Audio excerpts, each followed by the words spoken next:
Welcome to the museum. Please come on in.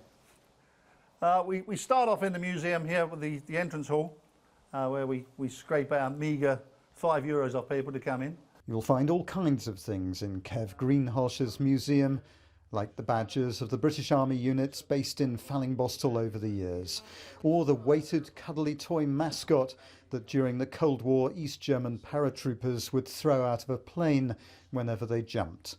But what most interests the former soldier is a military connection with the North German town that began during the Second World War. The small personal items, the pens, the lighters, the pipe ends, all out of prison war camp, even the razor blades. There's the razor blades. Captured British soldiers were among 97,000 international prisoners held at Fallingbostel. And these are the traces of the presence that Kev dug out of the ground during 20 years spent here with the 2nd Royal Tank Regiment. I've studied the air photographs of the area over the years, and when I was younger I used to go digging.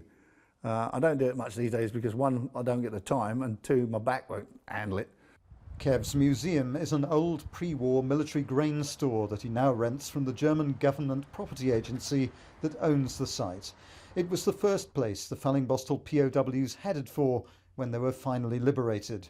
They broke in here. The Russians drank the 4711 Cologne eau de toilette, got steamingly drunk and set fire to the building. Some of the British prisoners that were also in here having to look around, see what they could find, had to wrap themselves in blankets and use the chutes, the corn chutes, to get out of the building before they actually died.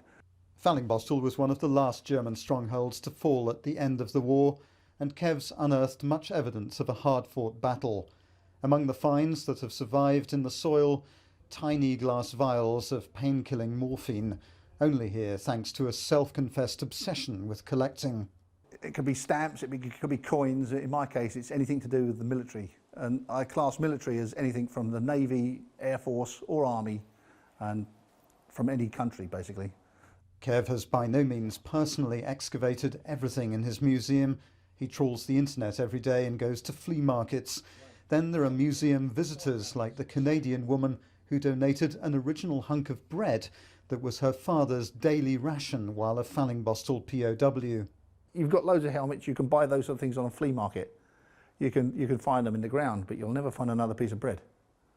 That's a one-off. Another rarity, a uniform that belonged to one of the Norwegians who served with the SS in Fallingbostel. And proof that humour can overcome adversity, a prison camp sign scrawled with the word Grosvenor Hotel. Kev's collection focuses on the British post-war presence too, and as the army leaves Fallingbostel and nearby Bergen-Hohne, he hopes there'll be some hardware going.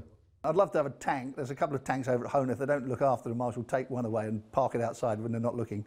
I've always got my eye out for large items. We've got a field gun now out the front, which was nicely donated to us from 3RHA.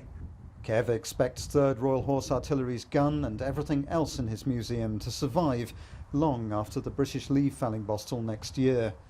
As for this military-mad collector, he's staying and says that his museum receives enough German visitors and visitors from around the world to sustain it into the future.